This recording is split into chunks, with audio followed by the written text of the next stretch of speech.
끈적한 당면이 제 정수리를 덮쳤습니다. 참기름과 간장이 섞인 국물이 이마를 타고 흘러내렸죠. 서울 신사동 한정식당 궁.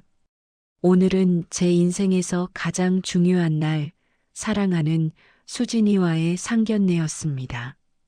이런 거지 같은 놈이랑 내 딸 못 줘. 예비 장모 장미란 여사가 빈 접시를 내던지며 소리쳤습니다. 33 평범한 회사원인 저, 이정우를 향한 모욕이었습니다. 10년 된 소나타를 몰고 오고 이마트 옷을 입고 명품 하나 없는 차림이 그렇게 마음에 들지 않으셨나 봅니다. 저는 조용히 냅킨으로 얼굴을 닦으며 미소만 지었습니다. 하지만 장미란 여사는 몰랐습니다. 제가 닦아내는 건 단순한 잡채가 아니라 앞으로 펼쳐질 이야기의 시작이라는 것을요. 그럼 시간을 석 달 전으로 되돌려 보겠습니다. 석 달 전 여름이었습니다. 저는 서울 강남의 한 중견 IT 기업에 다니는 평범한 회사원이었습니다. 매일 아침 7시에 일어나 지하철 2호선을 타고 출근했고 점심은 구내식당에서 5,000원짜리 정식을 먹었습니다. 퇴근 후에는 편의점에서 삼각김밥과 캔맥주를 사들고 원룸으로 돌아가는 삶이었죠. 그날도 평범한 주말이었습니다. 여자친구 한수진을 만나기 위해 신사동 카페로 향했습니다. 10년 된 소나타의 엔진에서는 이상한 소리가 났지만 수리비가 부담스러워 그냥 타고 다니고 있었습니다. 수지는 병원 간호사였습니다. 29살의 그녀는 밝은 미소와 따뜻한 성격을 가진 여자였습니다. 1년 전 동네 병원에서 우연히 만났고 서로 좋아하게 되었죠. 그녀는 제가 평범한 회사원인 줄만 알았습니다. 저도 그렇게 믿게 만들었으니까요. 카페에 들어서자 수진이 손을 흔들었습니다. 저는 그녀에게 다가가 마주 앉았습니다. 그런데 수진의 표정이 평소와 달랐습니다. 뭔가 긴장한 듯 입술을 깨물고 있었죠. 오빠, 사실은 우리 엄마가 만나보고 싶대. 수진이 조심스럽게 말을 꺼냈습니다. 저는 고개를 끄덕였습니다. 3년을 만났으니 부모님께 인사드리는 게 당연했죠. 그런데 엄마가 좀 까다로우셔. 수진의 목소리가 작아졌습니다. 그녀는 어머니 장미란 여사가 신사동에서 한정식당을 운영하고 계신다고 했습니다. 꽤 잘 되는 가게라며 어머니가 외식업에 자부심이 크시다고 덧붙였습니다. 괜찮아. 잘해볼게. 저는 수진의 손을 꼭 잡았습니다. 그 주말 저는 수진과 함께 강남의 한 고급 한정식당으로 향했습니다. 예비 장모님이 예약해 두신 곳이었죠. 10년 된 소나타를 몰고 가는데 수진이 자꾸 창밖만 바라봤습니다. 말수도 평소보다 적었죠. 식당 안으로 들어서자 예비 장모님인 장미란 여사가 이미 자리에 앉아 계셨습니다. 50대 후반의 그녀는 화려한 명품 핸드백을 테이블 위에 올려놓고 계셨습니다. 저희가 다가가자 그녀의 시선이 창밖 주차장에 세워진 제 차를 향했습니다. 그리고 천천히 제 옷차림을 훑어봤죠. 이마트에서 산 5,000원짜리 셔츠와 10,000원짜리 청바지 차림이었습니다. 예비 장모님의 표정이 미묘하게 굳어졌습니다. 자리에 앉자마자 예비 장모님이 메뉴판을 펼치며 물으셨습니다.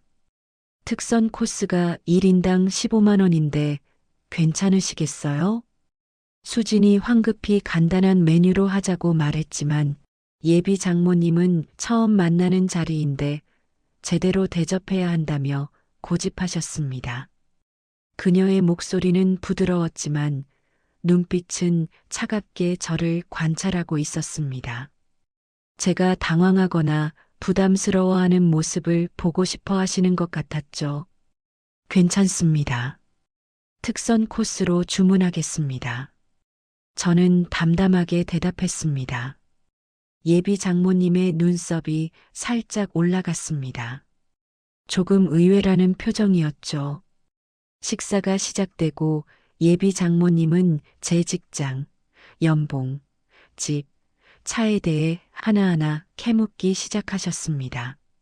10년 된 소나타를 탄다고 하자 요즘 젊은 사람들은 다 수입차를 탄다며 코웃음을 치셨습니다. 원룸 월세라고 답하자 보증금이 얼마냐고 물으셨죠. 2천만 원에 월 50만 원입니다. 제 대답을 듣자 예비 장모님의 표정이 점점 더 굳어졌습니다. 식사가 끝나갈 무렵 예비 장모님이 냅킨으로 입가를 닦으며 본론을 꺼내셨습니다. 솔직히 말하자면 수진이가 시집 가려면 최소한 강남 아파트는 있어야 한다고 하셨습니다. 3억 정도면 적당할 것 같은데 준비할 수 있냐고 물으셨죠. 수진의 얼굴이 새하얗게 질렸습니다. 어머니를 말렸지만 예비 장모님은 엄마가 딸 생각해서 하는 말이라며 결혼은 현실이라고 잘라 말씀하셨습니다. 저는 잠시 침묵했습니다. 3억이라는 금액은 제게 아무것도 아니었습니다. 하지만 이 상황에서 쉽게 수락하면 더 큰 요구가 올 게 분명했죠. 노력해 보겠습니다. 제가 조용히 대답하자 예비 장모님의 눈빛이 차갑게 변했습니다. 바로 그때 종업원이 잡채를 가져왔습니다. 김이 모락모락 피어오르는 잡채가 테이블 중앙에 놓였죠. 예비 장모님이 갑자기 그 접시를 집어들었습니다. 그리고 제 얼굴을 향해 쏟아부었습니다. 이런 거지 같은 놈이랑 내 딸 못 줘. 끈적한 당면이 제 정수리를 덮쳤습니다. 참기름과 간장이 섞인 국물이 이마를 타고 흘러내렸습니다. 주변 테이블의 시선이 일제히 저에게 쏠렸습니다. 수군거리는 소리가 들렸습니다. 수진이 비명을 지르며 제 손을 붙잡았지만 저는 아무 말도 할 수 없었습니다. 33년 인생에서 이렇게 모욕당한 적은 처음이었습니다. 주먹이 떨렸습니다. 아무리 제가 돈이 많아도 이 순간만큼은 정말 비참했습니다. 하지만 저는 참았습니다. 조용히 냅킨으로 얼굴을 닦으며 자리에서 일어났습니다. 그날 밤 저는 호텔로 돌아가 샤워를 하며 머리카락에 남은 참기름 냄새를 씻어냈습니다. 거울에 비친 제 모습은 담담했습니다. 다음 날 아침이었습니다. 전국 외식업 CEO 포럼이 열리는 날이었습니다. 서울 코엑스 그랜드 볼룸에는 500명이 넘는 외식업계 사장들이 모여 있었습니다. 한정식, 패밀리 레스토랑, 카페, 프랜차이즈 대표들이 전부 참석한 자리였죠. 예비 장모님인 장미란 여사도 그곳에 있었습니다. 신사동 한정식당 궁의 대표 자격으로 초청받은 것이었습니다. 그녀는 명품 정장을 입고 다른 사장들과 명함을 주고받으며 인맥 쌓기에 여념이 없었습니다. 오후 2시 메인 행사가 시작되었습니다. 사회자가 마이크를 잡고 오늘의 기조연설자를 소개하기 시작했습니다. 오늘 모신 분은 국내 최대 외식 프랜차이즈 그룹 미래 F&B의 회장이십니다. 전국 2,000개 매장, 연매출 8천억 원을 달성하신 분이죠. 객석이 술렁이기 시작했습니다. 미래 F&B는 업계에서 전설적인 회사였습니다. 하지만 회장의 얼굴을 본 사람은 거의 없었죠.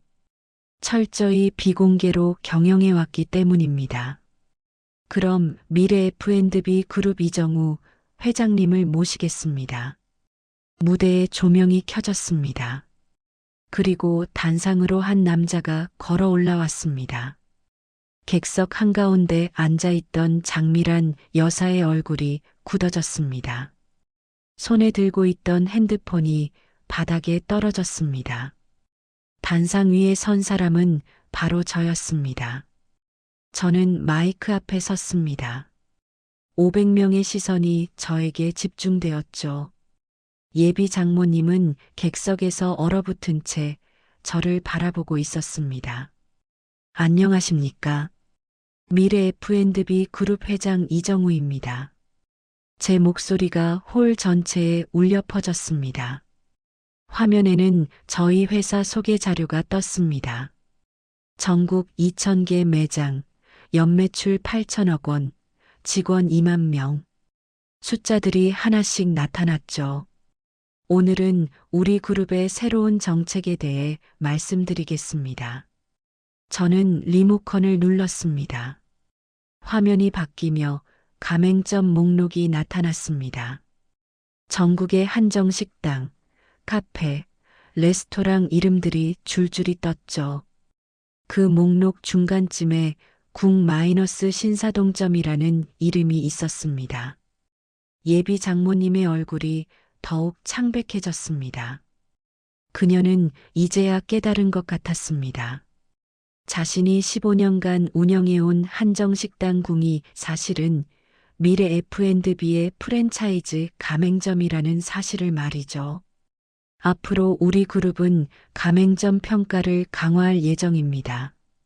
품질, 서비스, 위생은 물론이고, 저는 잠시 말을 멈추고 객석을 천천히 둘러봤습니다. 가맹점 대표의 인성과 도덕성까지 평가 항목에 포함됩니다. 예비 장모님이 의자를 움켜쥐었습니다. 행사가 끝난 후 예비 장모님이 저를 찾아왔습니다. 호텔 로비 한쪽 구석이었죠. 그녀의 얼굴은 완전히 달라져 있었습니다. 아침의 오만함은 온데간데 없고 두려움만 가득했습니다. 이 회장님, 그녀가 떨리는 목소리로 말했습니다. 더 이상 저를 이름으로 부르지 않았죠. 제발 한 번만 용서해 주십시오. 제가 미쳤었습니다. 정말 죄송합니다. 가게만은 제발. 예비 장모님이 그 자리에서 무릎을 꿇었습니다. 고급 호텔 로비 한복판에서 명품 정장을 입은 채로 말이죠. 지나가던 사람들이 놀라 쳐다봤지만 그녀는 아랑곳하지 않았습니다. 눈물까지 흘리기 시작했습니다. 15년간 운영해온 가게가 사라질까봐 두려운 거였죠. 하지만 저는 표정 하나 바꾸지 않았습니다. 어머님, 다음 주 월요일까지 가맹 계약 해지 통보서를 보내드리겠습니다. 저는 차갑게 말하고 돌아섰습니다. 뒤에서 예비 장모님의 흐느끼는 소리가 들렸지만 저는 뒤돌아보지 않았습니다. 그날 저녁 수진에게서 전화가 왔습니다. 울먹이는 목소리였습니다. 내일 만나자고 했습니다. 다음 날 오후 한강공원 벤치에서 수진을 만났습니다. 그녀의 눈은 밤새 운 듯 퉁퉁 부서 있었습니다. 오빠, 엄마 때문에 정말 미안해. 나도 몰랐어. 오빠가. 수진이 말을 잇지 못하고 고개를 떨궜습니다. 저는 그녀의 손을 잡았습니다. 수진아, 내 잘못이 아니야. 근데 오빠, 엄마 가게 정말 없애려는 거야? 수진의 목소리가 떨렸습니다. 저는 한강을 바라보며 천천히 입을 열었습니다. 솔직히 말할게. 나는 처음부터 어머님을 응징하려던 게 아니었어. 다만 사람을 돈으로 판단하는 게 얼마나 잘못된 건지 알려주고 싶었을 뿐이야. 겉모습만 보고 사람을 무시하면 안 된다는 걸 말이야. 저는 주머니에서 서류를 꺼냈습니다. 이건 가맹계약 갱신서야. 조건은 하나. 어머님이 직접 오셔서 진심으로 사과하시면 돼. 수진의 눈에서 눈물이 주르륵 흘러내렸습니다. 그녀가 제품에 안겨 한참을 울었습니다. 일주일 후 예비 장모님이 다시 찾아왔습니다. 이번엔 명품이 아닌 소박한 옷차림이었습니다. 그녀는 깊이 허리를 숙이며 떨리는 목소리로 말했습니다. 사위, 내가 정말 큰 잘못을 저질렀어. 사람을 돈과 겉모습으로만 판단한 내 자신이 너무 부끄럽다. 그동안 얼마나 많은 사람들을 무시하고 상처 줬을지. 이제야 깨달았어. 진심으로 뉘우치고 있어. 용서해줘. 그 목소리엔 진심이 담겨 있었습니다. 눈가에는 눈물까지 맺혀 있었죠. 1년 후 저희는 결혼식을 올렸습니다. 장모님은 완전히 달라져 계셨습니다. 이제는 식당 직원들에게도 따뜻하게 대하시고 손님들을 맞이할 때도 겸손한 모습이셨습니다. 사람의 옷차림이나 차를 보는 게 아니라 그 사람 자체를 존중하는 법을 배우신 것 같았습니다. 결혼식이 끝나고 장모님이 제게 조용히 다가오셨습니다. 사위, 내가 그때 나한테 준 건 용서만이 아니었어. 사람을 보는 눈을 다시 배울 기회였어. 고맙다. 저는 그 순간 깨달았습니다. 제가 바꾼 건 장모님의 태도만이 아니었습니다. 저 자신도 변했습니다. 숨기며 살던 삶에서 이제는 진짜 모습으로 당당히 살 수 있게 된 것입니다. 수진이 제 손을 꼭 잡으며 웃었습니다. 이제는 더 이상 누구 앞에서도 숨지 않아도 되는 삶이었습니다. 그날의 잡채 냄새는 이제 완전히 사라졌습니다.